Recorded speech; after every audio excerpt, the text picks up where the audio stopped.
Así que lamentablemente acabamos de salir de la temporada de fiestas. Ya se terminó. ¿Sabes? Y en muchos sentidos grandes y pequeños, realmente es la época más maravillosa del año. Katie, mi esposa, y yo decíamos esto, que este año, por alguna razón, nos da un poco de tristeza ver cómo quitan todas las decoraciones y la vida vuelve a la normalidad. Las fiestas son un momento para festejar y estar en familia, para la amistad y la diversión. No solo es cierto hoy en día, eso también era cierto en la antigüedad. Y si miras el capítulo 5 de Juan, versículo 1, dice que fue una festividad la que llevó a Jesús a Jerusalén. Puedes imaginarte la ciudad, es tiempo de fiesta. Hay un bullicio de alegría en los rostros de la gente, emoción, preparativos para comidas, invitados y adoración. Pero quiero que notes cómo pasó Jesús esta festividad. ¿En qué casa iba a celebrar? ¿Dónde iba a festejar? Él está en la casa de los enfermos, en una especie de hospital antiguo para la gente. Versículo 3, una multitud de inválidos, ciegos, cojos y paralíticos.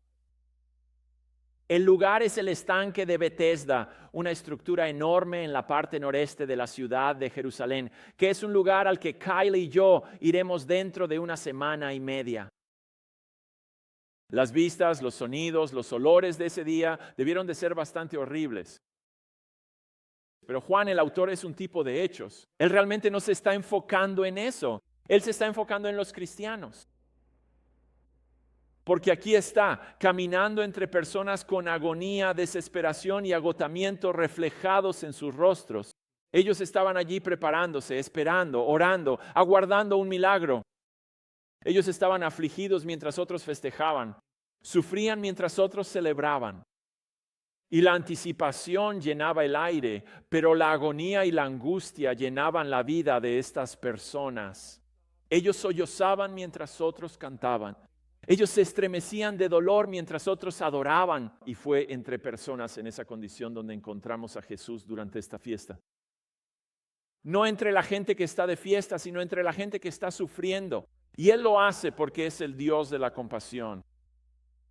A pesar del dolor y el sufrimiento, hasta donde puedo ver, el único y verdadero Dios, el Dios de la Biblia, es un Dios de compasión.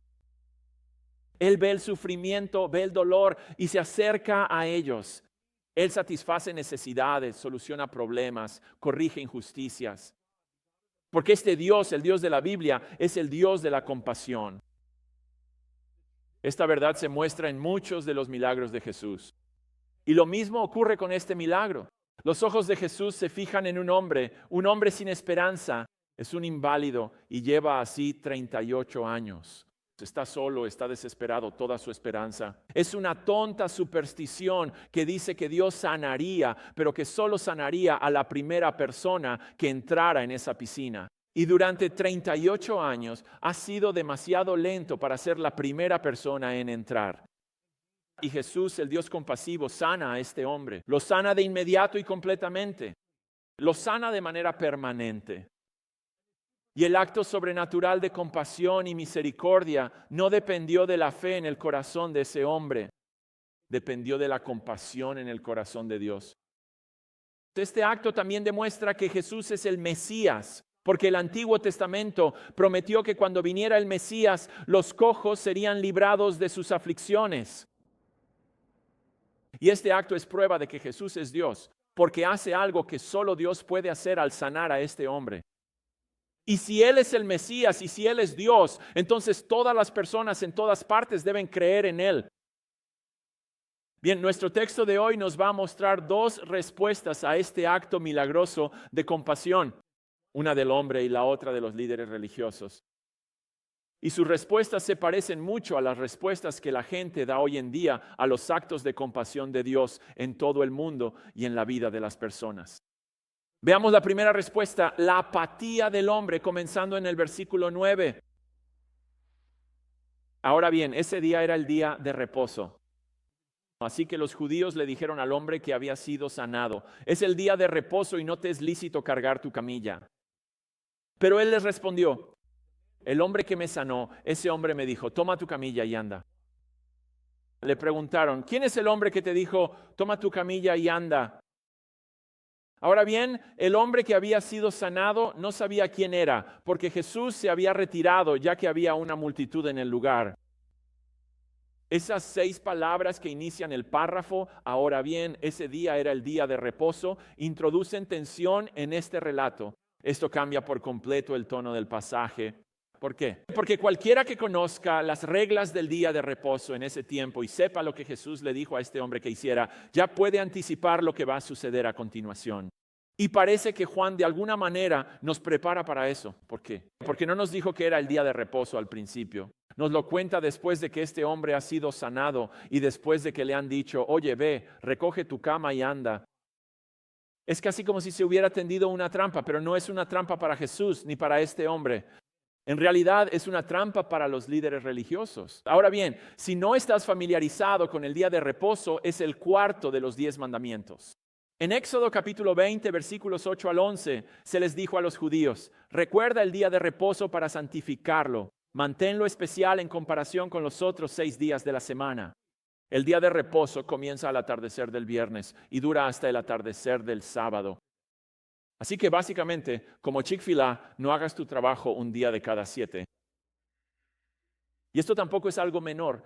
Éxodo 30:14 dice, todo el que profane el día de reposo, es decir, todo el que trabaje en el día de reposo, será condenado a muerte.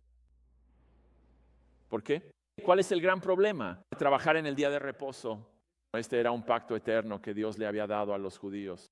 Esto era algo que debían hacer a lo largo de sus generaciones como una señal de su relación de pacto juntos. Así que vas a ir a trabajar ese día. Lo que estás diciendo es básicamente un insulto a Dios, que vas a hacer lo que te da la gana y eso es todo. Y Dios dice que ese tipo de rebelión desafiante debe ser eliminada.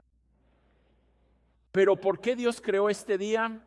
¿Cuál era la intención de Dios detrás de este día? Éxodo 31:15 dice que debía ser un día en que la gente descansara. Descansas, no haces tu trabajo, haces otras cosas, te relajas. En otras palabras, se suponía que debía ser una bendición, pero los líderes religiosos lo habían convertido en una carga terrible. ¿Por qué? Porque, ¿qué es realmente el trabajo? ¿Cómo respondieron los judíos a esa pregunta? Ellos respondieron ideando 39 formas diferentes de trabajo que no se debían hacer en el sábado. Así que dejó de ser simplemente no hagas tu trabajo. Así que si llevabas algo de una casa a otra, como este hombre que llevaba su cama desde la piscina, a donde quiera que él iba, si hacías eso, eso era trabajo y estabas quebrantando el sábado. Pero si llevabas esa cama de una habitación de tu casa a otra habitación de tu casa, eso no es trabajo, estás bien. Hay docenas de estas cosas absurdas que llenaban el día de los judíos de carga tras carga en un día que se suponía debía ser una bendición. ¿Por qué hicieron eso? Querían mantenerlo santo y separado, protegerlo de todas estas cosas. Pero para la época de Jesús, la bendición se había perdido por completo. Era el peor día de la semana. ¿Y esa carga de quién es la culpa? Es de Dios. Es su culpa, es su ley. Él hizo todo esto. Los líderes religiosos dejan de ser apasionados por Dios y empiezan a ser como vigilantes religiosos ese día, revisando todo. Y Jesús dice, esa no es la intención. Eso no es bíblico. Voy a enfrentarme a esto. Este hombre no quebrantaba la ley del Antiguo Testamento en Éxodo 20, pero al cargar su delgada estera a donde fuera que iba, violaba una regla que ellos habían construido alrededor de la ley de Dios. Juzgando por cómo lo confrontan, valoraban esas reglas con tal estima que les daban la misma autoridad que a la ley de Dios del Antiguo Testamento. Así como los fundamentalistas religiosos de hoy, no hay asombro por el milagro que experimentó este hombre. Tampoco hay compasión por este hombre. Deberían haber estado alabando a Dios, ¿verdad? Por Dios llevas 38 años y ahora eres libre. No, sus reglas hechas por el hombre los cegaron ante la presencia de Dios en medio de ellos en Jesús y los cegaron ante su compasión llena de gracia por este hombre afligido, sin esperanza y ahora sanado. Todo esto creo es la razón por la que Jesús eligió sanar al hombre en ese día. Piensa en eso de nuevo. Pudo haber elegido cualquier día. el día anterior, el día después, 10 días antes, 10 días después. Pudo haberlo hecho en cualquier momento, pero lo hizo en el día de reposo. Y creo que lo está haciendo para provocarles. Los está provocando. Él va tras ellos. La palabra que aparece en el versículo 10 muestra que estos líderes iban tras este hombre repetidamente. No se lo dijeron solo una vez, estaban encima de él. Iban tras él. Y parece que tenía miedo porque en el versículo 11, como mis hijos, dice, oye, no es mi culpa, yo no lo hice. Él sabe que la pena por quebrantar el sábado es la muerte, así que le echa la culpa a otro. Y funciona porque a estos tipos no les importa que él haya sido sanado. Eso no era importante para ellos. Su única preocupación era que este hombre estaba quebrantando su regla del sábado y que alguien había dicho que estaba bien que lo hiciera. Y eso era inaceptable. Ese era el peligro. Quien quiera que fuera, él es la verdadera amenaza. Así que tenemos que saber quién fue el que te dijo que hicieras esto. Pero en el versículo 13, este hombre no sabía quién era. Quiero que pienses en eso. Esto obviamente muestra que este hombre fue sanado, aunque no creía en Jesús. ¿Por qué lo sabemos? Porque ni siquiera sabía quién era Jesús. No puedes creer en alguien que ni siquiera conoce. Quiero que pienses en esto también. El hombre recibió lo que había estado esperando, una sanidad completa y permanente, algo que había esperado durante 38 años, y lo consigue. Y cuando lo recibe, ni siquiera sabe quién se lo dio. Dios mostró su compasión y él ni siquiera pudo reconocer quién fue el que hizo esto por él. Este es un tipo interesante de apatía que también nos resulta demasiado familiar en nuestros días. Así que debemos reconocer esto e incluso luchar contra ello en nuestras vidas. Ese es el punto número 1. Reconoce a Dios en todo lo bueno que tienes. Reconoce a Dios en todo lo bueno que tienes. Reconoce que todo lo bueno en tu vida proviene de Dios. Todo, no solo una parte, todo. No hay ni una sola cosa buena que hayas tenido en toda tu vida que no haya venido del corazón bondadoso, generoso y compasivo de Dios. Esto es lo que escribe Santiago, el hermano de Jesús. Santiago 1:17 dice, todo buen regalo, todo don perfecto viene de lo alto, descendiendo del Padre. El Salmo 85:12 dice, el Señor dará lo que es bueno. Pero ¿cuántos siquiera lo reconocen por lo bueno en sus vidas? Quiero decir, la cantidad de basura que sacamos a la acera es un testimonio semanal de la bondad de Dios en nuestras vidas, ¿no es así? ¿Cuántos como este hombre ni siquiera saben de quién provino todo este bien? ¿Cuántos reciben un flujo interminable de cosas buenas y nunca o casi nunca reconocen a Dios por ello? Incluso el hecho de que nuestros ojos y oídos funcionen, que nuestras manos y piernas todavía se comuniquen con nuestro cerebro, que nuestro cerebro aún procese información, que nuestros pulmones sigan tomando aire, todo eso es bueno. Sin mencionar dónde naciste, cuándo naciste, a quiénes naciste, tu trabajo, tu escuela, tus amigos, tu familia, tu casa y tu vida. Todo eso es bueno. Y sé que el 100% de eso puede que no sea lo mejor y que cada uno tiene una experiencia diferente. Pero en general tú y yo realmente lo tenemos muy bien, ¿no es así? Pero ¿cuántos de nosotros hemos hecho un esfuerzo consciente por reconocer a Dios detrás de todo ese bien? Quizás muchos cristianos nos volvemos indiferentes a Dios porque vivimos como si Él no estuviera en todo lo bueno que recibimos. O Dios no lo quiera, simplemente esperamos cosas buenas porque Él nos ha dado tanto bien, así que solo espero que ese flujo constante de cosas buenas nunca se acabe. Pero no pensamos mucho en que Él realmente nos da ese bien, cada cosa buena que hemos tenido. Me encanta ver a la gente intentar ser neutral en acción de gracias. ¿Alguna vez has visto esto? Recuerdo estar viendo las noticias y cuando estaban llegando al final del noticiero, el presentador dijo, oh, y es día de acción de gracias, así que todos sean agradecidos. Buenas noches. Yo pensé, ¿ser agradecido? ¿Qué significa eso, ser agradecido? No puedo ser agradecido a menos que le esté dando las gracias a alguien, ¿verdad? No se puede tener solo la actitud de gratitud, a menos que diga gracias, bueno. En general, por todas las cosas buenas que tú y yo hemos tenido, a quien deberíamos agradecer es a Dios. Pero antes de poder hacer eso, primero tenemos que reconocer que fue Dios quien estuvo detrás de todo lo bueno que tenemos. Así que reconoce que todo este bien está en tu vida en primer lugar porque Dios te lo dio. Él decidió ser bondadoso contigo. Él lo planeó para ti y luego te lo dio. Sería un buen ejercicio sentarse con una hoja de papel y empezar a escribir todas las cosas buenas que tienes en tu vida. Simplemente todas. Quiero decir, sigue escribiendo y te vas a topar con momentos difíciles. Solo sigue adelante, sigue y sigue. Y luego, cuando termines con esa hoja de papel, mírala y di, cada una de estas cosas vino de Dios mismo, porque Él es un Dios de compasión, gracia y amor. Seamos buenos para reconocer a Dios y todas las cosas buenas en nuestras vidas. Ahora, volviendo al texto, la apatía de este hombre continúa. Versículo 14. Después Jesús lo encontró en el templo y le dijo, mira, ya estás sano. No peques más para que no te suceda algo peor.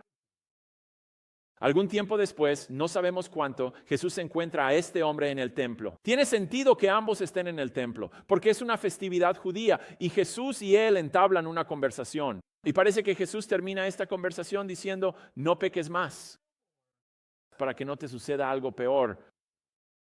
Así que parece que de alguna manera Jesús podría estar insinuando que el pecado fue lo que causó la dolencia de este hombre en primer lugar. La creencia común, cosas malas le suceden a personas malas. Si tienes algo malo, eres mala persona. Puedes ver esto en los amigos de Job. Puedes ver esto, lo veremos en el capítulo 9 de Juan. No creo que Jesús crea eso, así que no creo que Jesús esté enseñando eso aquí. Sin embargo, he escuchado a alguien decir que, bueno, si han sido 38 años, debió haber sido cuando era un hombre joven. Quizá le hizo algo malo a su vecino. Y mientras él, al huir de su vecino, se cayó y se lastimó. Y entonces quedó lisiado para toda su vida. Yo pensé, vaya, ¿de dónde sacan eso? Bueno, eso es interesante. Debo tener una Biblia diferente a la que tengo.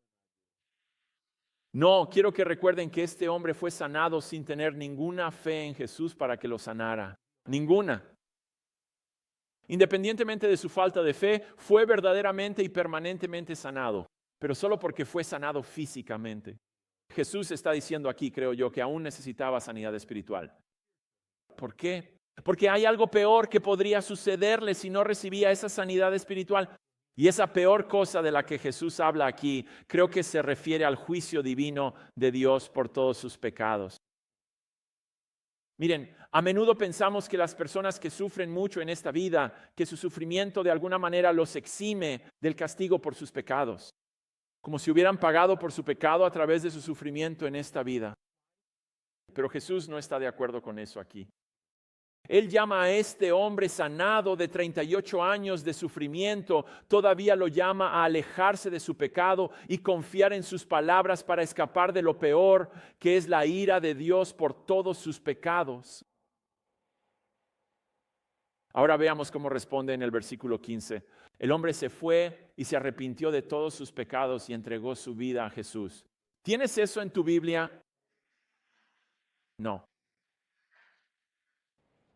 No, el hombre se fue y se lo dijo a los judíos, que es la abreviatura de Juan para los líderes religiosos. Les dijo a los judíos que era Jesús quien lo había sanado.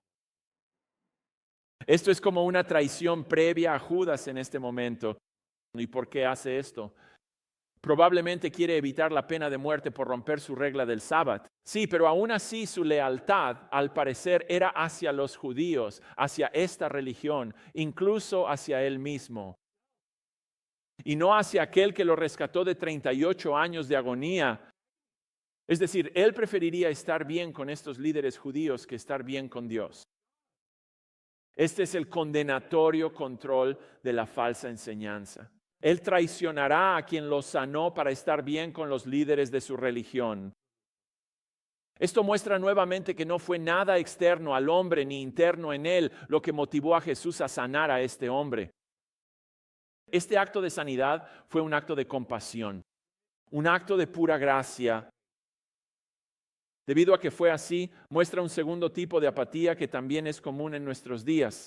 Así que para reconocer esto en nuestros propios corazones y luchar contra ello, veamos el punto número 2. Aprecia a Dios por todo lo bueno que tienes. Aprecia a Dios por todo lo bueno que tienes. Más allá de reconocer que todo lo bueno en tu vida proviene de Dios, ¿cuál es la respuesta casi natural a ese reconocimiento? Pues la gratitud. Es gratitud, acción de gracias, incluso adoración hacia aquel que te dio todo lo bueno, que te dio todas las bendiciones que tienes en tu vida. La gratitud, la acción de gracias, incluso la adoración, todo lo cual parece una respuesta natural a la sanidad de este hombre, nota que está sorprendentemente ausente en este texto. Juan no pintó una imagen bonita de este hombre. Parece que fue sanado por fuera, pero no había ninguna sanidad ocurriendo por dentro. Y tampoco es la primera vez que esto le sucede a Jesús. Esta actitud hacia la compasión de Jesús, esta apatía hacia ella, se repite en Lucas capítulo 17. No es necesario girar allí. Voy a leerlo para ti. En el versículo 11 el texto dice, y yendo Jesús a Jerusalén, iba pasando entre Samaria y Galilea. Y al entrar en una aldea le salieron al encuentro 10 leprosos, quienes se quedaron a distancia y alzaron la voz diciendo, Jesús, Maestro, ten misericordia de nosotros. Quiero decir, parece que encontraron al indicado. Él es el Maestro, ten misericordia de nosotros. Confiamos en ti. Tú puedes sanarnos. Cuando Él los vio, les dijo, vayan y preséntense ante los sacerdotes. Y mientras iban, quedaron limpios. Entonces uno de ellos, al ver que había sido sanado, regresó alabando a Dios en voz alta y se postró rostro en tierra a los pies de Jesús, dándole gracias. Y él era samaritano. Entonces Jesús respondió, ¿no fueron 10 los que fueron limpiados? ¿Dónde están los otros 9? ¿No hubo nadie que regresara a dar gloria a Dios sino este extranjero? Y le dijo, levántate y vete. Tu fe te ha sanado. Pude escucharlo en tu gemido. Sabes que había algo que no estaba bien en su respuesta. 10 son sanados. Un hombre muestra agradecimiento. Quiero decir, todos deberían haberlo mostrado, ¿no? Es decir, ya no son leprosos. Su piel ya no se les cae. Ya no tienen que gritar, impuro, a todos los que ven. Ya no tienen que estar solos, infectando todo y perdiendo extremidades. Ya no tienen que hacer eso. Están libres de todo eso en un instante. Y 9 de ellos se alejan. Tienes que meditar en eso por un momento. Pero piénsalo, ¿cuántas personas están contentas e incluso, ya sabes, se felicitan a sí mismas por todo lo bueno en sus vidas que han logrado? En lugar de apreciar e incluso adorar a Dios por esas cosas buenas, quizás nadie lo admitiría abiertamente, pero ¿cuántos ven lo bueno en sus vidas como una expectativa por ser las buenas personas que realmente son? ¿Cuántos ven lo bueno en sus vidas como un pago por todo lo bueno que han hecho? Quiero decir, ¿cómo es posible que 9 leprosos no le den las gracias a Jesús por sanarlos, a menos que tal vez en el fondo pensaran que de alguna manera, de alguna pequeña manera, merecían lo que les había pasado? Es decir, piensa en esto, este hombre es colmado de compasión, inundado de gracia y misericordia, y aún así es indiferente hacia aquel e incluso traiciona a aquel por quien todo ese bien llegó a su vida. Pero ¿cuántos de nosotros estamos inundados de gracia y misericordia? No solo en la salvación, dejemos eso de lado por un momento.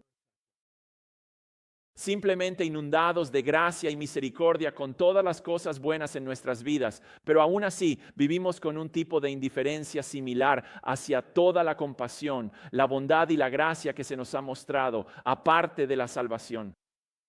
Y que no quepa duda, somos ricos con la buena bendición de Dios en nuestras vidas, asquerosamente, increíblemente ricos. Y tendemos a pensar que las personas ricas son aquellas que tienen más dinero que nosotros, pero comparados con la mayoría de las personas que han vivido en la historia del mundo, todos somos multimillonarios. El simple hecho de haber nacido aquí en los Estados Unidos nos hace más ricos que la mayoría de las personas que han existido. Pero si a eso le sumamos dónde vivimos y cuándo vivimos, lo siento, somos los señores y las damas, somos los reyes y reinas de antaño. Y cada onza de la inmensa cantidad de cosas buenas y maravillosas que llenan nuestras vidas proviene directamente de Dios, de su propia y generosa mano. Directamente a nuestras vidas, lo que significa de nuevo, dejando la salvación de lado, que podemos eliminar cualquier apatía en nuestras vidas simplemente al saber que todo lo bueno que hay en nuestras vidas es un regalo de Dios. Luego sumemos a eso el bien infinito de que este mismo Dios nos salve, el bien de no recibir su ira por nuestros pecados y realmente podríamos ser los más agradecidos. Los menos apáticos, las personas más agradecidas y más agradecientes que existen.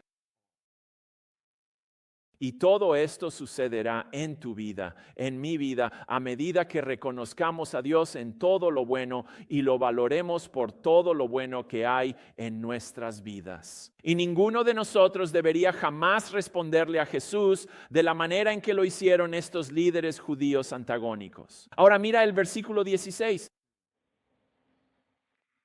Y es por esto que los judíos, estos líderes judíos, estaban persiguiendo a Jesús porque Él hacía estas cosas en el día de reposo.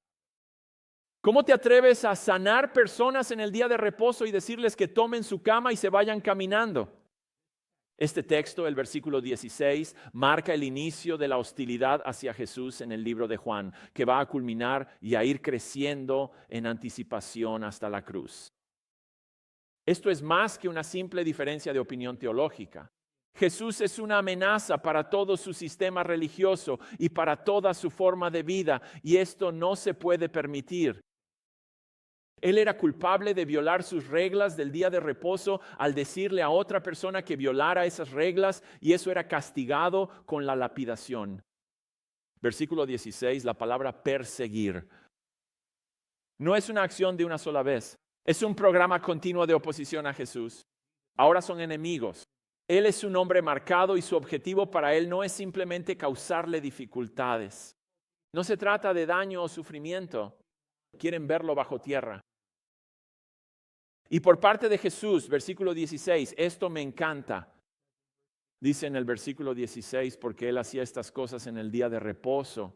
No es que lo hizo una sola vez en el día de reposo, sino que lo estaba haciendo. Esto era un programa continuo de desafiar abiertamente su regla del día de reposo. Él sanaba a propósito a las personas en el día de reposo. De hecho, verás que Jesús hace esto todo el tiempo. Mateo, Marcos y Lucas sanaron a personas en sábado, violando las reglas sabáticas creadas por el hombre y haciendo que otras personas hicieran lo mismo. Y observe el versículo 17. Jesús se defiende de su oposición. Esta es una defensa que durará hasta el versículo 47. Así que veamos cómo empieza. Verso 17. Pero a diferencia de su oposición, yo me voy a defender de esta manera. Mi Padre sigue trabajando y yo sigo trabajando. En otras palabras, si Dios trabaja en sábado, yo también puedo hacerlo. Ese es el argumento de Jesús. Eso es, así de simple. Y me encanta esto porque esto es lo que Él no dice. Esas son sus reglas hechas por el hombre y no están por encima de la palabra de Dios. Y no tengo que seguirlas porque no son la palabra de Dios. Jesús hace ese argumento, pero eso es en Marcos capítulo 7. Aquí Jesús lo lleva a otro nivel, como 1000 veces más. Verás, los judíos admitían que Dios sí trabajaba en el sábado, tenía que hacerlo. Cuando dice que descansó en Génesis, eso solo significa que dejó de crear cosas, pero continuó trabajando en su creación. ¿Por qué? Porque si no lo hiciera, todo esto se vendría abajo. Simplemente se disolvería y todos desapareceríamos. Los judíos sabían esto, pero tenían que inventar formas tontas de decir, bueno, ¿cómo es que Él puede trabajar y nosotros no? Así que idearon todas estas formas tontas de justificar que Dios no rompía su propia ley. Todo lo que hizo Jesús, Él dijo en Marcos 2:27, el sábado fue hecho para el hombre, hecho para los seres humanos. Así que no fue hecho para Dios. El sábado no era para Dios. Y como no se aplica a Dios, Jesús dice aquí, tampoco se aplica a mí. Cualesquiera que sean las razones que hacen que esté bien que Dios trabaje en sábado, hacen que también esté bien que Jesús trabaje en sábado. Así que la continua transgresión del sábado por parte de Jesús no se basa en, bueno, ya sabes, no está realmente en línea con lo que dice el Antiguo Testamento. Esas son reglas hechas por el hombre y bla, bla, bla. No, eso no es lo que él dice. Su ignorar el sábado, ignorar sus reglas, era coherente con la forma en que él se veía a sí mismo, es decir, como aquel que tiene autoridad sobre el sábado. Y eso no les gusta para nada. Tú no tienes autoridad sobre nuestro sábado. Y él se niega a conformarse a ellos, se niega a someterse. Y de nuevo, esto no fue algo de una sola vez. Él hizo esto repetidamente. Y esto causó una crisis de autoridad. ¿Por qué? Porque al ignorar sus reglas del sábado, Jesús les está diciendo, yo tengo más autoridad que ustedes. Ustedes no pueden hacerme esto. No pueden imponerme eso. Estoy por encima de su autoridad. Y de hecho, al decir eso, es exactamente lo que acabo de decir. Él está diciendo, yo estoy por encima de su ley. Estoy por encima de ustedes. Tengo más autoridad que todos ustedes. Eso no les gusta para nada. Tanto así que tiene que morir. Pero para nosotros podemos ver la realidad de nuestra relación con Jesús cuando Él busca afirmar su autoridad sobre nuestras vidas, tal como lo hizo con estos hombres. Así que cuando hay antagonismo hacia su autoridad, como lo hubo con estos líderes religiosos, eso muestra que necesitamos, en el punto número 3, someternos a la autoridad inigualable de Jesús. Sométete a la autoridad inigualable de Jesús. ¿No te alegra que no te haya hecho escribir someterse? De nada. Jesús está reclamando autoridad sobre su ley más sagrada. Él está reclamando autoridad sobre todos ellos y no retrocedió. De hecho, Él dice en Marcos 2:28 que Él es, cito, el Señor incluso del sábado. Yo soy el que está a cargo del sábado.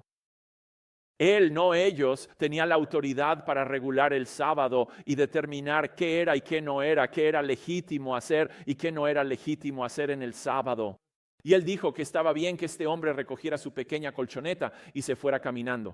Y porque Él lo dijo, estaba bien que Él hiciera eso. Y su respuesta a eso es, debes morir. Esto, sin embargo, si somos honestos, se parece mucho a la furia que vemos en nuestro país hacia Dios, hacia su palabra y hacia las personas que quieren seguir su palabra, ¿verdad? La gente puede mostrar una buena cara en la iglesia y aparentar moralidad mientras llevan a cabo su vida diaria. Pero cuando Dios afirma su autoridad sobre sus vidas, cuando su palabra les dice que hagan algo que no quieren hacer o les prohíbe hacer algo que realmente desean hacer, es entonces cuando su verdadero yo, su verdadera relación con Dios, sale a la luz en su furiosa hostilidad hacia Él. Ahora, el texto es claro en que así no es como tú y yo queremos ser. No queremos mirar cómo los líderes religiosos responden a Jesús y pensar que deberíamos responder de esa manera.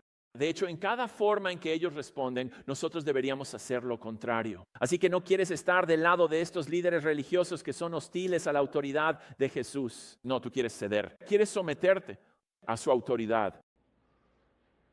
¿Has hecho eso? ¿Es así como buscas vivir tu vida? Bajo su autoridad. Quiero decir, hoy en día se habla mucho sobre la identidad. Así que en términos de tu identidad, ¿cómo te ves a ti mismo? Bien, Él es el rey, así que yo soy un súbdito. Él es el Señor, eso es lo que Él es, así que yo soy un siervo. Él es el maestro, yo soy el esclavo. ¿Sabías que esas palabras siervo, súbdito, esclavo se usan más en la Biblia para describir a los cristianos que la palabra cristiano, discípulo o santo? ¿Por qué? Porque eso es lo que somos. ¿Es esto lo que confiesas cuando pecas, que vives como si tuvieras la autoridad sobre tu vida cuando Jesús debería tener la autoridad sobre tu vida? Mira, el antagonismo hacia Dios no debería verse en el pueblo de Dios. Deberíamos ser personas que ceden, que se someten, que reconocen la autoridad de Jesús sobre nuestras vidas. ¿Por qué? Porque Él la tiene y un día toda persona reconocerá su autoridad. ¿Cuándo? Cuando se arrodillen ante Él y lo confiesen como Señor.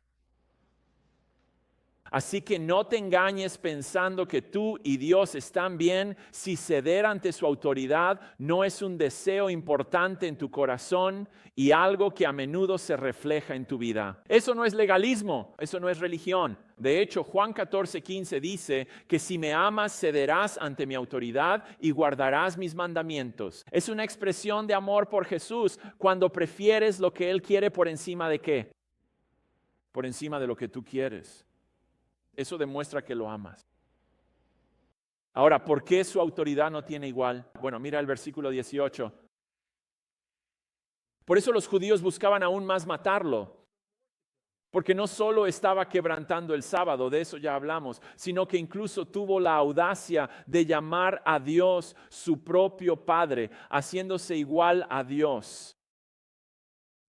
No solo quieren que Jesús muera por quebrantar continuamente sus reglas del sábado, sino también porque Él llamaba continuamente a Dios su propio Padre. Ahora podríamos leer los versículos 17 y 18. ¿Cuál es el problema aquí? Dios está obrando Jesús. ¿Cuál es el gran problema? Dios es su Padre. Él es nuestro Padre. ¿No oramos Padre nuestro? ¿No somos sus hijos? ¿No es Él nuestro Padre? Eso no es lo que Jesús está diciendo. Podríamos pensar que eso es lo que está diciendo. Pero los judíos en el texto nos ayudan a entender que Él está diciendo más que eso, ¿verdad? ¿Por qué? Porque ahora quieren matarlo aún más. ¿Por qué? Porque quebrantar el sábado es un crimen capital y la blasfemia también lo es. Por ser un hombre que tiene la costumbre de afirmar que es igual a Dios. Observa que el texto dice, llamando a Dios su propio Padre, haciéndose igual a Dios. De nuevo, esto es algo que Jesús hacía regularmente. Piensa otra vez en el argumento de Jesús. Si está bien que Dios trabaje en el sábado, está bien que yo trabaje en el sábado. ¿Cuál es la suposición oculta en ese argumento? Está bien para Dios y está bien para mí porque yo soy Dios. Por eso está bien. Y sella esa verdad llamando a Dios su propio Padre. El versículo 17 es una afirmación completa de deidad e igualdad con Dios. Eso es lo que es. Las implicaciones de sus palabras son estas, que Él es Dios porque puede vivir su vida como si los privilegios de Dios le pertenecieran a Él. Al llamar a Dios su Padre, está reclamando ser el Hijo de Dios con todos los derechos y todos los privilegios de Dios perteneciéndole también a Él, de modo que la manera en que Dios vive en el sábado, Él puede vivir en el sábado también.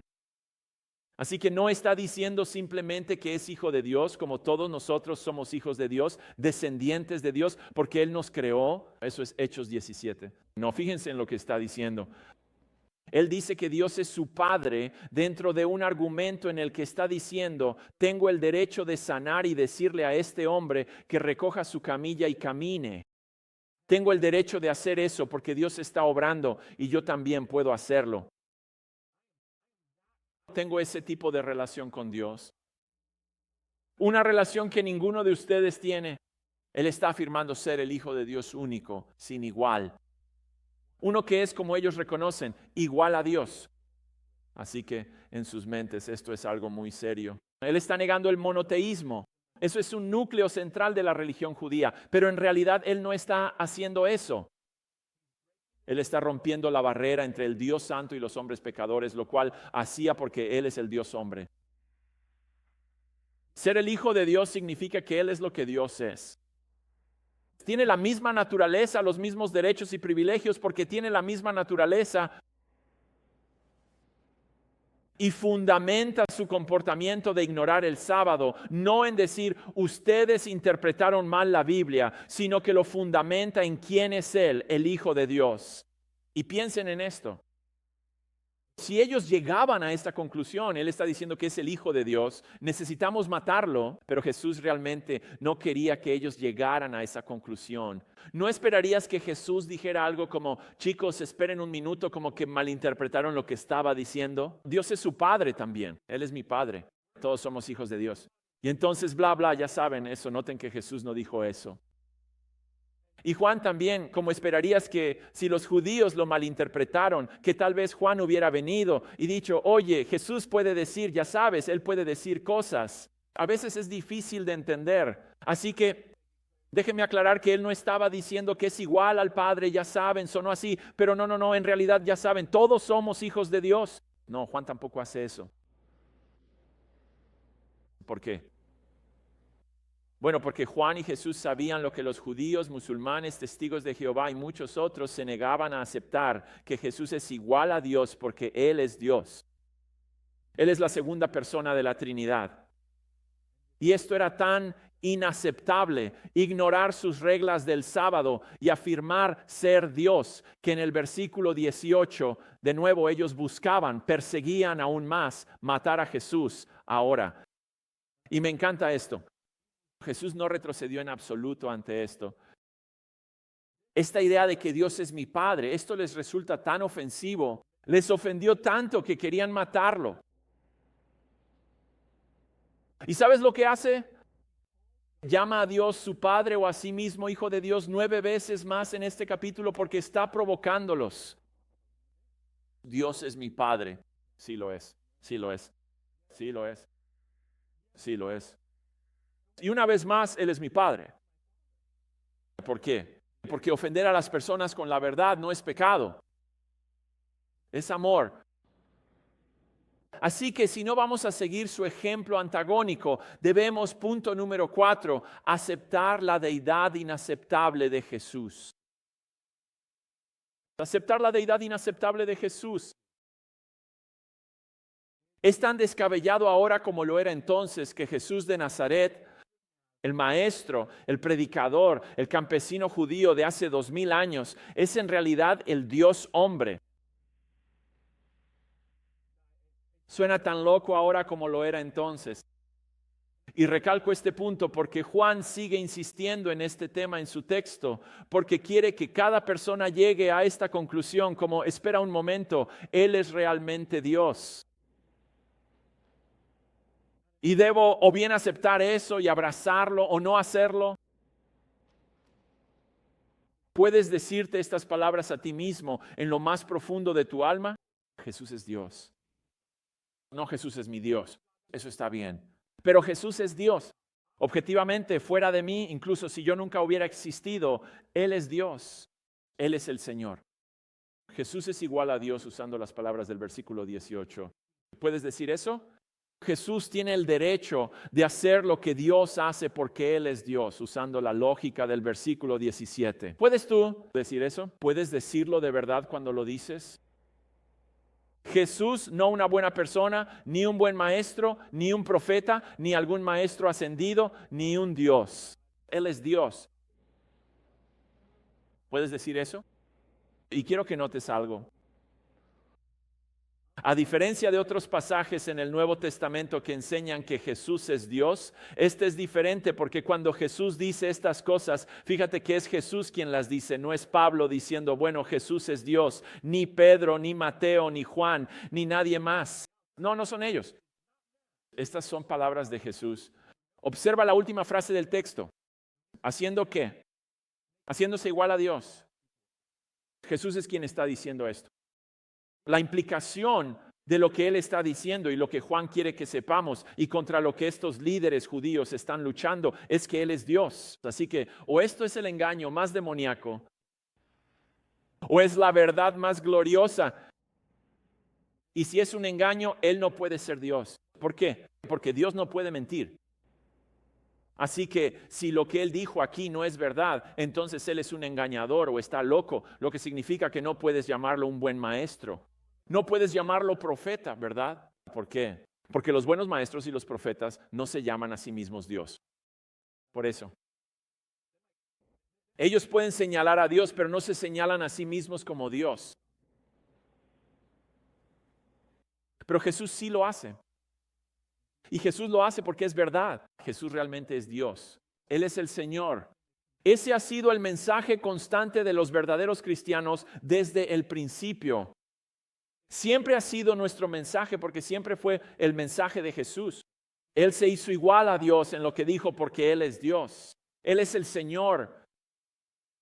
¿Has aceptado esta verdad inaceptable? Si no es así, quiero que vayas a un texto, Juan capítulo 8.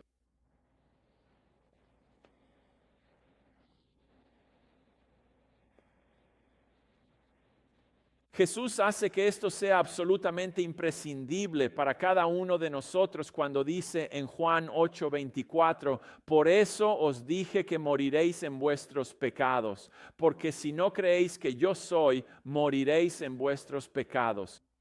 Esa palabra él no está en el texto original. El griego dice literalmente, a menos que creáis que yo soy el nombre de Dios. A menos que creáis que yo soy, moriréis en vuestros pecados. Así que no estamos hablando de alguna verdad oscura, ya sabes, de nivel de posgrado para cristianos. Estamos hablando del primer paso. ¿Puedes decir que Jesús es Dios? ¿Acepta esa verdad inaceptable?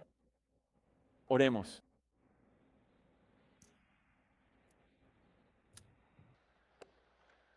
Jesús, no nos lo pusiste fácil. Cuando se trata de entregarte nuestras vidas, pero lo que hiciste fue amarnos diciéndonos la verdad. Esta idea de que tú eres Dios divide a toda la humanidad y divide a todos los que pueden oír mi voz. Así que por tu amable presencia aquí hoy, a través de la predicación de tu palabra, oro para que cada vez más personas crucen esa línea y te acepten por quien realmente eres, el Señor, el Dios del universo y nuestro Rey. Eso sería una prueba de tu bondad y de tu misericordia, de tu compasión, de tu bondad. Así que por favor, haga eso por la gente. Y por lo demás, rezo para que sigamos viviendo como si estas cosas fueran ciertas, para la gloria de tu nombre. Amén.